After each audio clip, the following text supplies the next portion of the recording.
Welcome. I'm so glad you're able to attend the Partnership for Excellence conference today, and I'm excited to speak with you on the topic of understanding and managing intergenerational cultures. I'm Britt Andreatta. I've been doing training on management and leadership topics for many years now, and generational research has been one of my areas of interest. In fact, I was running orientation at UC Santa Barbara when the first millennials hit college, and I can tell you that we noticed a difference that very first year. The way the students and the parents engaged with the university was very different. And at first we were like, what's that about? But the next year it happened again, and the year after that it happened again. And that's when I started looking into what is this phenomenon. And I came across this whole field on generational research. Well, now millennials are in the workforce, and in fact, we have a lot of different generations in the workforce. So this presentation today is going to help you navigate the differences between the generations and bringing out the best in all of them. I've been involved in the nonprofit sector here in town. I'm currently on the Marjorie Luke Theater Board. I've been on the Fund for Santa Barbara's board, and I've worked at UC Santa Barbara. I was there for over 20 years. Then I was the chair of the bachelor's degree program at Antioch University, and most recently I've joined the wonderful company of lynda.com. I've given you all my business card, and it's good for a 7-day trial, so I hope you'll check it out. As you know, we provide a vast resource of online training in everything you can imagine, and you'll see things there like negotiation, fundamentals for first-time managers, conflict resolution, public speaking, time management, and my own course on delegating tasks to your team has just released. So I hope you'll check it out. It's a really wonderful resource and something that you can use for all of your team members as well to help them with their professional development. I'm going to be recording this session so that you can either play it later or listen to it with colleagues or review it for your own interest. And this is the website that you'll find it. But I'm making a screen capture recording so that you'll have all the information. Here's our agenda for today. We're going to start off with a discussion of what's the difference between age and generation. I'll tell you how a generation is defined. We'll get into who the current generations are in the United States. What are the traits of those generations? How do those traits play out in the workplace? We'll specifically look at the nonprofit sector. And then I will make sure you end the day with strategies and tips for managing an intergenerational workforce. Now, generational research is about broad brushstrokes. We're going to be talking about trends in groups of people, and it's broad brushstrokes. So please remember that. And in fact, I think it's very important to take it all with a huge grain of salt. So I've brought with me these giant rocks of salt. I have them sitting up here on the table just to remind us all to take it all with a grain of salt. But for what it's worth, a lot of research has been done on the generations and what makes them different and similar. And so that's the information I'm going to be sharing with you today. So let's start our exploration of what's the difference between age versus generation. There's many factors, as you know, that shape our life journey. I mean, you know yourself that your relationship to the world has been shaped by your birth order, your ethnicity, your gender, the economic background of your family, your country, your language, all of these things.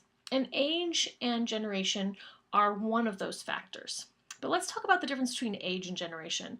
Age has many pieces to it. So first is our chronological age. This is the number of years you've actually lived. So you might be 35 years old or 20 years old or 67 years old. Then there's your physical age, and it's actually your overall health and your life expectancy. So you could be chronologically 40, but if you smoke and are overweight and drink and don't exercise, you could have a physical age that's closer to 65 or even 70. Then there's your relative age, and that's how you feel in relation to a group. So I work at a company that has a high percentage of millennials. Sometimes that makes me feel a little older. So it just depends on how you feel in relation to your group. Then there's your subjective age, which is your sense of yourself. In my mind, I'm very young and hip. So again, it depends on your sense of how you feel about your age in the world. Then there's life stage. And yes, there's some correlation to age. People tend to get married in their 20s or 30s, find their life partners and settle down. They tend to buy homes. They tend to have children in their it used to be 20s, now it's more 30s and even into the 40s. But because things are changing so much, life stage is a little hard to predict. It's a measure of all those big transitional experiences like retiring, buying a home, having a child. But, people can have children as young as their teens and as old as their 60s. So this one is less tied to our chronological age. Then there's your career stage. Are you in the early, mid, or advanced stages of your career? There's some, again, correlation with age because people tend to have their first professional jobs in their 20s and then they move up to mid-management and then they move up even higher and are achieving more of the pinnacle later in their chronological ages, but not always. Mark Zuckerberg is a CEO at the, in his early, well, he was a CEO in his 20s. He would probably consider himself in the advanced stages of his career. He just got there quickly. So it's a rough approximation. Then there's tenure, and that's how long or how many years you've been with a specific employer or in a specific career. And then there's generational age, which is the society-wide cohort that you belong to. So now let's take a look at what the generations are. A generation is defined as a society-wide peer group who collectively possess a common persona. And how a generation is defined is literally by birth years. So you can see that birth rates kind of go in bell-shaped curves. You'll see in blue fertility rate, and at the bottom red is birth rate. Generational researchers draw the lines. So it's a little bit arbitrary. You can see that the beginning of the boomers was 1946, but they could have easily drawn it at the next hump over, like 1948, 49. They happened to draw the end at 1964 for boomers and made that the beginning of the Xers. But again, they could have chosen that next little dip over. So it's somewhat arbitrary. They shoot for roughly 20-year time frames, but it's not always exact. But generational researchers are the ones who get to determine when a generation begins and when it ends, and it's based on birth rates. Generations occur in every culture and every country, but it's unique to that cultural context. So you do have boomers and Gen Xers and millennials in France, for example, but their traits are a little bit different. And then there's more in common with how the generations behave in societies that share a cultural framework like Western European countries versus Latin American countries, for example. Here are the current generations in the United States, and I'm going to have a handout for you in a minute that has this on it. But the traditionalists are actually merged two generations that were a little bit smaller, and then the baby boomers are birth years 46 to 64, Gen Y, millennials. How old they are today, just so you know. The silent generation would be 69 to 88 years old today. Not many of them in the workforce right now, but maybe in your donor base, right? And that may be a donor base you're cultivating. Boomers are 49 to 68 right now, and they're delaying retirement. So the expectation is they will be part of the workforce for longer. Some of you are looking at me like, I'm not delaying retirement, but there's a trend that boomers are for a variety of reasons. Xers are 33 to 48. Millennials are 14 to 32. So you have the front to mid chunk of the millennials in your workforce. There's still more coming through junior high and high school. And then the homeland generation, named because of Homeland Security, are still being born, but their front edge is 13 years old. What shapes a generation? So generational research has shown that there's a variety of things that shape us, right? I mean, you can think about who you are and what's your personality and what contributed to how you see the world. This list will not surprise you. What's happening in the family life and what kind of parenting style is vogue at the time. It changes every generation. What's going on in the institutions? Right now, we're seeing the effects of No Child Left Behind in terms of educational practices. Every generation, there's kind of the education method du jour. Then there's also politics, what's happening nationally and globally and how that shapes a country's view. Current events, whatever those look like. What's happening in the economy. And that's the personal family's economy as well as the national and global economy. So in this recession, we still have children who are very wealthy parents, and then we've got children who are being raised in very poor circumstances. They'll have a different experience, even though they're part of the same generation. And then media, of course. First of all, what media is shaping our lives? Is it just TV? Is it personal computer? Is it cell phone in your pocket? And what's on that media? What does it tell us about the world? And then finally, what's happening in the broader culture?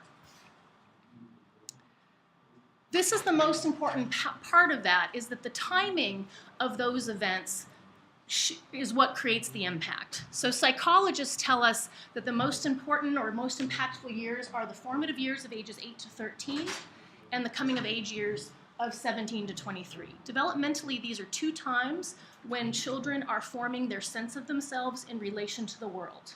And they do it at two different times, once within the family structure and once they leave the family structure. So events that happen during those time frames have an impact. For example, the Challenger explosion. I'm an Xer. I was 21 years old in college. It's my Kennedy assassination. I remember it vividly. I watched the TV all day that day, and I had a sense of how that changed things. Millennials also saw it, okay? At the time, they would have been 5 years old to 14 years old. And remember, the first teacher went up in that crew. Schools put all the kids together in the auditorium to watch it live. They watched it live. And so if you talk to a millennial, depending on how old they were, if they were really young, I could sense something bad had happened, the grown-ups were freaking out, but maybe didn't understand. Or we were all crying together, a teacher had just died and we watched it. So again, how impactful that is. September 11th is another big example in terms of how it shapes our experiences, but the age that you are has a different impact. And certainly what it impacts is your worldview, your attitudes, beliefs, and your behaviors. So that's where generational research feels like we can look at those trends and make some broad brushstrokes about the generations. Here's the makeup of the nonprofit sector is nationally in the United States. This is workforce. So 42% millennials, 23% boomers, 35% Gen Xers. Think about your own organization. Is that a match? Is that way off?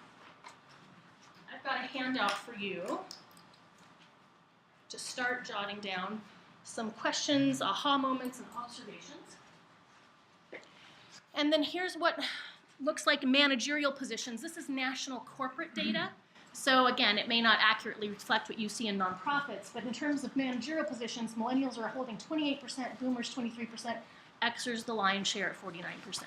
I want to give you a few minutes right now to just process what that first chunk that I said. We're going to have 3 periods of reflection here. So as this handout come out, you've got the reflection questions, but just turn to the person next to you, or if they're in your same organization, maybe the person around you, and just spend 3 minutes chatting about these 3 questions. You may not get to all of them, but I just want to give you a minute to just answer the questions.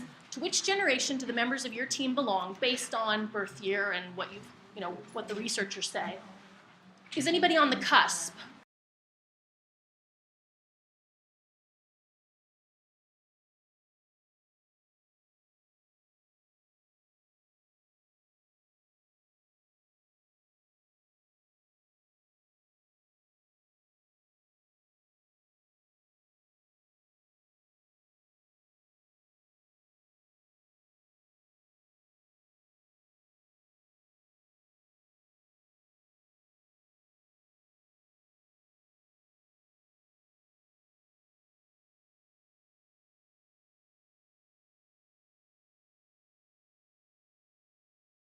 Birth year wise, so I'll go back to the birth year chart. Is anybody on the cusp? Raise of hands if you agree with that. People in your organization. So and each of you has a slightly different organization and you're here for different reasons, but think about the groups that you work with. Yet some of the, is anybody on the cusp? So if anyone's kind of near the edge of boomer and Xer, note that, because cusps matter. That's a bit of an issue. So, but there's ways to harness that. We'll take a couple shares. Yes, please. I'm just interested in how this kind of research impacts our service.